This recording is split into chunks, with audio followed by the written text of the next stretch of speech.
Coconut, another part of Apapa, the scenario is pretty much the same.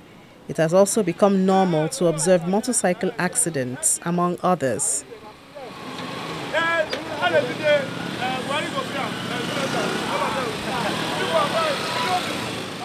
I don't know if we really have if we have government, I don't know.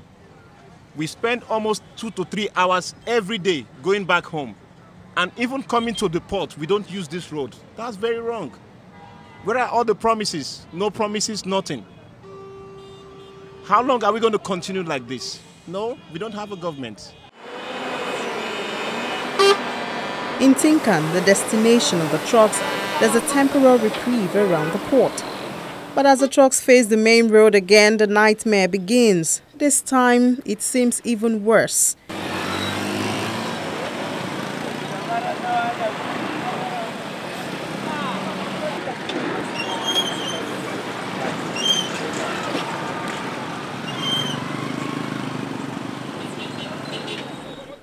The road around the port could be mistaken for a trailer park, with no movement recorded for a while.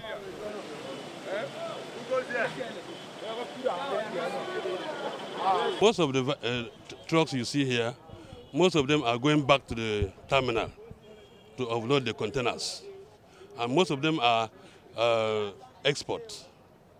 So now, if you look at the left and right, every vehicle is blocked. The road is blocked.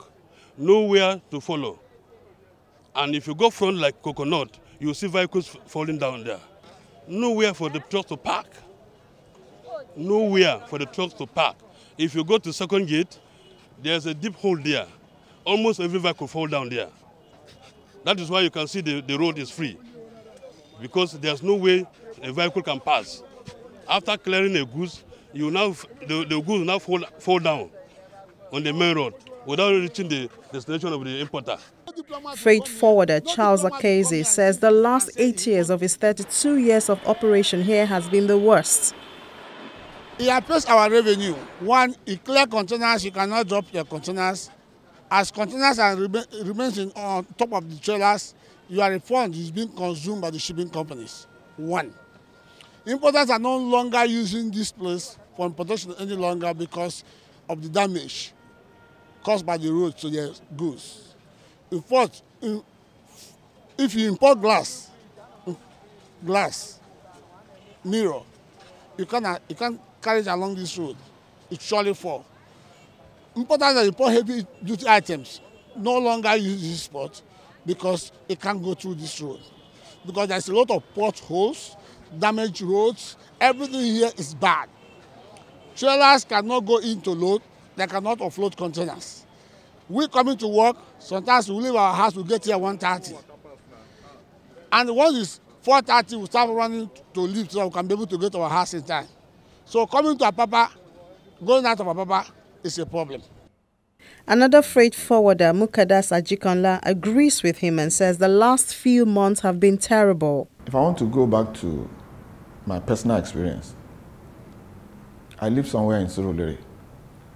No matter what the traffic or the condition of the road is, it takes me like 25 minutes or 30 minutes at worst. I'll get into Apapa.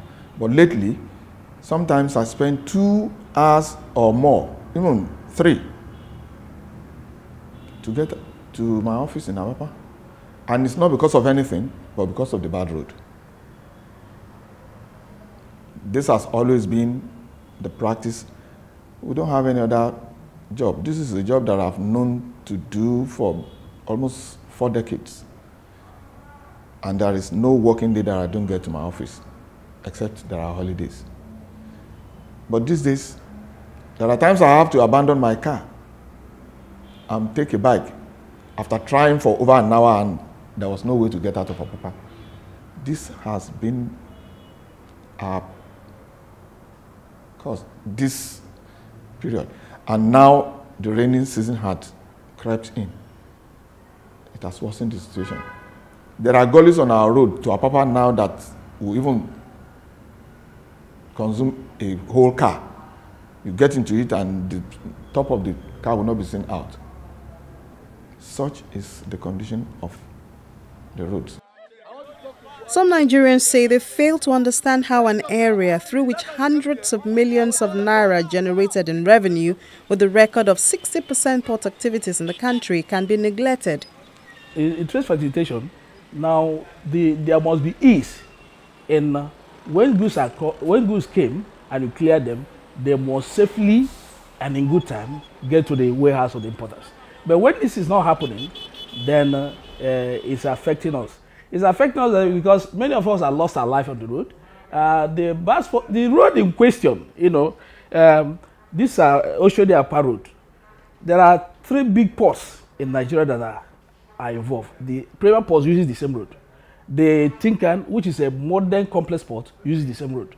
Even the Cricket Light Terminal uses the same road. Now, plus the location of OFMs, now all these things make use of heavy truck movement. And when the roads, when many spots are very bad, then you cannot move. The consequences of this is not lost on the nation's economy. As of July 2015, the Nigeria Ports Authority claimed to have lost over 7 trillion naira because of the traffic logjam, while the Lagos Chamber of Commerce and Industry estimates that the nation loses 1 trillion naira annually due to bad roads and poor port management. And this is not including business lost to neighboring countries. We will be shouting that Nigeria should be an hub port for the sub-region, West African sub-region. But as I speak, how can Nigeria be a hub port in the sense that even the containers that are cleared that belong to Nigerian companies cannot get to the owners in good shape? They talk less of when you now take containers on transit. How do you take containers to Niger Republic, for example, and the goods are damaged? They won't want to patronize us again. Now most traders that are bringing goods into Nigeria, seeing what happens within the port and outside the port, are trying to shift their goods to other friendly ports, so to speak. So you have Togo or Benin Republic, and we're losing revenues to those ports because really Nigeria is like, the commercial hub of Africa, so to speak, and Lagos in itself is the commercial hub of Nigeria. So a lot of work needs to be done there. If not, we're going to be losing some fraction of our revenue to those places, and it's not something we can't afford. We're making close to 1 trillion naira from that place. It doesn't cost about 100 billion to rehabilitate the road. So why not allocate 10% of what is received annually to maintain the road and make sure that it's up to par?